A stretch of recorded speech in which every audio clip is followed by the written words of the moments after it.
com Cláudio Leitão. Estamos de volta aqui com mais um bloco do Cidadania e Socialismo e a gente quer aqui abrir um parênteses para registrar a nossa solidariedade às vítimas das enchentes aí no estado do Rio, né? Foram mais de 20 mortos, né? Principalmente na região serrana, o que revela realmente aí o caos e a falta, né? de planejamento urbano das nossas autoridades, né?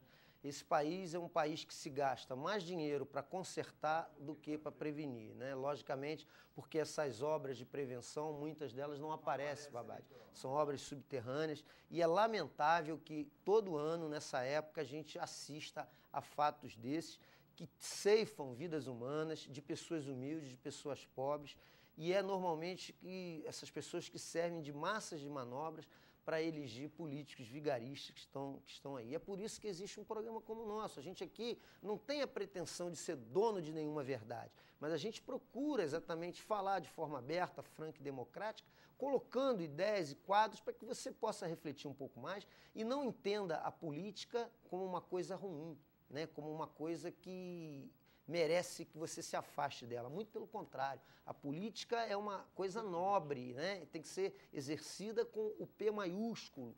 E você que se aliena e que se omite, normalmente vai sentir os reflexos desse tipo de política, né?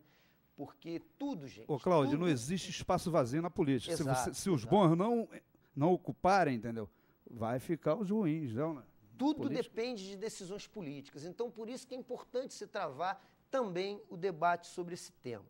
Então, a gente quer, nesse momento, aí, expressar, né, a nossa solidariedade e pede aí que vocês participem do programa. Algumas participações já chegaram aqui pelo MSN e também algumas por telefone. Mas fiquem à vontade, podem participar pelo telefone, fazendo pergunta aos nossos entrevistados e também aqui pelo MSN.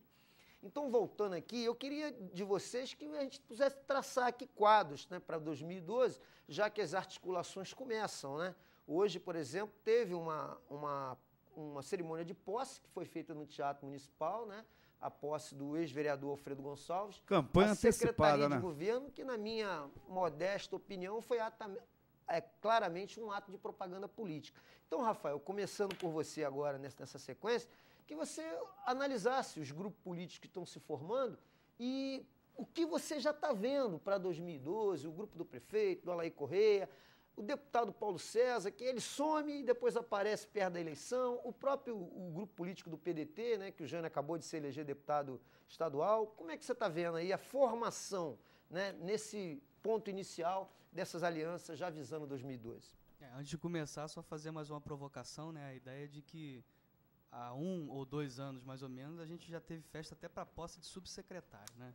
Então, de chefe de gabinete. Né? Bom, mas a ideia da análise, assim, como você citou, eu publiquei um artigo esses dias na Folha dos Lagos, pensando algumas coisas, nem previsões, mas assim, opiniões do que poderia acontecer e até sugestões para 2012. Eu terminei de escrever o texto, mandei publicar e já pensei outras coisas, assim.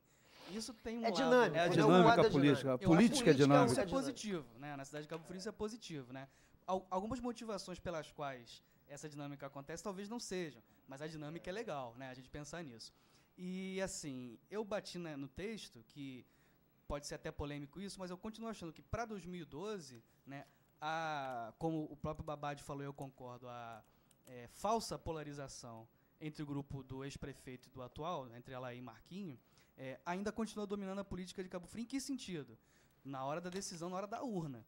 Né? Não quer dizer que povoe necessariamente... Não é na mídia, não? Acho que é na pode mídia ser. chapa branca, né? Pode ser. Porque interessa os dois Só grupos. Que o eleitorado adere, esse que é o problema, né? É massa de manobra, né? E tal. Né? E aquilo que a gente falava no intervalo, né?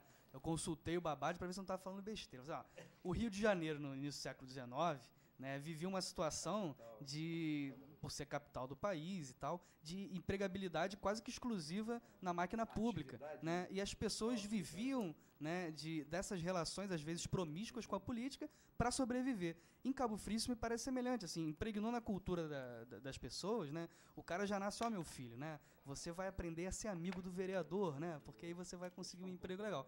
Não tem nenhum problema o político ajudar quando a pessoa precisa. O problema é o cara viver dessa ajuda e não procurar antes, como opção cultural e pessoal, né, uma empregabilidade própria, até porque Cabo Frio também não oferece muita oportunidade. Então tem vários problemas. Mas a ideia de 2012, eu ainda continuo com o medo dessa falsa polarização ainda manipular os votos de Cabo Frio. Porém, como eu coloquei nesse artigo, ainda acredito que uma terceira via, uma terceira força, né, uma aglutinação de esforços de quem, pelo menos, tenta não participar dessa polarização, possa trazer um novo alento para a política de Cabo Frio. Novos nomes, que às vezes não são tão novos, né, mas pelo menos trazem novas esperanças, ainda que não muito grandiosas, surgem.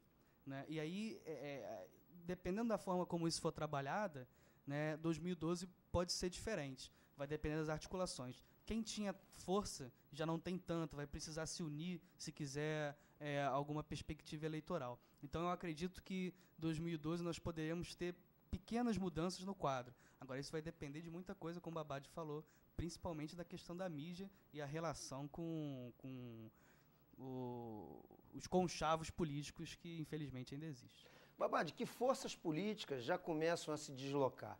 E queria ouvir um comentário seu sobre essa questão que eu citei do deputado federal Paulo César. Ele some do debate político na cidade ao longo do período. E na época da campanha ele chega. Como é que é isso? É porque o modus operandi do Paulo César, inclusive, né, teve uma eleição que a gente até apoiou o Paulo César, né, porque era a oposição possível, né? Ele é uma pessoa, ele é um político que não tem conteúdo. E uma pessoa sem conteúdo, se for para a mídia o tempo todo, vai demonstrar, o povo vai mostrar a alma dele, a cabeça dele, e o povo, esse cabra não é nada disso. Então, o modus operandi dele é a ligação direta, entendeu? Ele trabalha com a massa, entendeu? Desinformada, coisa e tal, e ele faz o assistência. Tanto é que, logo quando ele se lançou como político, ele diz a mão que salva. Não é isso? Olha só, a mão que salva. Assistencialismo maior do que esse slogan, a mão que salva. Então, é o modus operandi dele fazer política. Ele só aparece em época de eleição. Por quê? Porque ele não pode ficar exposto, porque ele não tem o que dizer. E as uma outras pessoa forças sem conteúdo. Políticas? As outras forças políticas. As outras forças, esse grupo que está aí, né, o grupo, isso é falso, essa polaridade, que tem esse modelo de administrar que está aí, que é o criador e a criatura, é uma força, que eles querem polarizar, querem escolher. Tanto é que o atual governo quer escolher o antigo para polarizar, para poder ver se ocorre o que houve na eleição passada. Porque o povo, para não ter o outro de volta, entendeu? Deu voto útil, entendeu? Esvaziou a candidatura de Jânio, esvaziou a própria candidatura de Paulo César, esvaziou a sua candidatura para não deixar o outro, porque a rejeição do outro, do criador, é maior do que esse bobão que está aí, porque eu acho que Marquinho, ele é um bom vivan, é um garotão, ele está aí no poder, o outro colocou, ele está aí, entendeu? Então, esse cara, quando perder a máquina, ele vai desaparecer da política, é o Ivo 2, vai ser o Ivo 2, esse Quero fazer essa pergunta tanto para você quanto para o Rafael. Ele vai com Alfredo Gonçalves até o final? Que ele tem dito isso. Depois quero ouvir o Rafael sobre isso. O Alfredo tem uma personalidade difícil, é um cabo de personalidade. Eles, por exemplo, outro dia num programa de rádio, olha só, isso não se faz. Pô, sabe, quem enxerga um pouquinho de política já está vendo que o Alfredo não é candidato dele. Porque ele foi num programa aí da rádio aí e disse o seguinte, que apostava tudo nesse Alfredo Gonçalves, que era o candidato oficial dele, mas ele já se lançou a candidata aqui depois, o cabelê dele, 4 anos depois. Como é que não está dando nem o direito desse Alfredo governar, direito à reeleição, pô? Quer dizer, isso é brincadeira. Sabendo que o Caba tem pavio curto, o Caba ficou desesperado. Né? Então, eu acho que é candidato, está aí, está na pista, o candidato está na pista, mas não é o candidato do coração do governo, não, esse Alfredo. Você, Rafael, acha que o Alfredo será o candidato da máquina, digamos assim, da máquina em 2012? A sua visão caminha? É só a piada antes, né? Do jeito que está, a gente já pode se lançar candidato a presidente em 2018, agora, né? De repente, aqui no programa, ao vivo e tal. Assim, eu resumiria da seguinte forma, eu acho que hoje o Alfredo tem que ser o candidato de Marquinho. Em que sentido? Marquinho, por enquanto, não pode escolher outro. Né? Fica o recado. Na minha opinião, essa escolha da candidatura de Alfredo pode mudar por 2 coisas. Primeiro, articulações estaduais, que eu acho que hoje é o que, entre aspas, leva o Alfredo a ser o candidato do governo. Segundo, pesquisa. né? E já tem pesquisa na rua. São os dois instrumentos que você acha que vai balizar essa escolha. Isso, dependendo de como essas duas coisas funcionarem. Nesse ano, Alfredo será ou não candidato do prefeito, mas hoje ele larga na frente. E a questão, por exemplo, do deputado Alay Correia, que é um tema polêmico isso, alguns analistas dizem que ele vai enfrentar problemas de registro de candidatura com relação à justiça. Vamos ouvir, deixa o Rafael avaliar e depois o Babad fala sobre isso. Não, esse que Porque você não há falou. como negar, a gente infelizmente tem que admitir, eu digo infelizmente pela minha visão política, são as duas forças que abrem com vantagem no processo eleitoral, né? Tanto o candidato da máquina quanto o candidato, ou ele, ou o candidato que ele indicar, que é o deputado Alay Correia. Existe uma série de questões aí. Uma das coisas que o pessoal compara, né? Mas é claro que o Alay vai ser candidato, porque o Maluf foi. Casos diferentes, né? Tanto juridicamente quanto politicamente. Primeiro porque os dois tinham apoio do partido. Atualmente o Alay não tem força dentro do próprio partido, né? Inclusive eu faço uma sugestão para ele, né? No artigo lá da Folha dos Lagos, que a união com o Paulo César, falando de maneira friamente política, seria interessante na ideia que ele estaria num partido de oposição ao governo do Estado. Só um minutinho, Rafael. Um telespectador aqui, o Manuel Atanásio, aproveitando esse debate, diz aqui, Cabo Frio precisa se desintoxicar desses dois políticos. É uma opinião aqui de um ouvinte, né, que acompanha aqui o programa, que é o Manuel Atanásio aqui. Pode completar, Rafael. Desculpe, só para dar uma prioridade aqui para o ouvinte. Então, nesse sentido, assim, a candidatura do Alay hoje seria temerária na questão jurídica, né, dos processos que podem atrapalhar a candidatura dele pela lei da ficha limpa. Para quem usa sempre o jurídico para derrubar o outro... Agora, tem aquela questão também, né? A candidatura pode ser lançada e ser barrada ao longo do caminho e o vice já ser escolhido como seu sucessor na candidatura de maneira proposital. Então, eu acho o seguinte, eu acho que o Alay é cachorro morto. Eu falo, falo aqui, afirmo, Alay é cachorro morto. É uma opinião polêmica. Eu acho ele cachorro morto. Eu acho que a candidatura dele, para pegar o ficha suja, é gaiola de papagaio.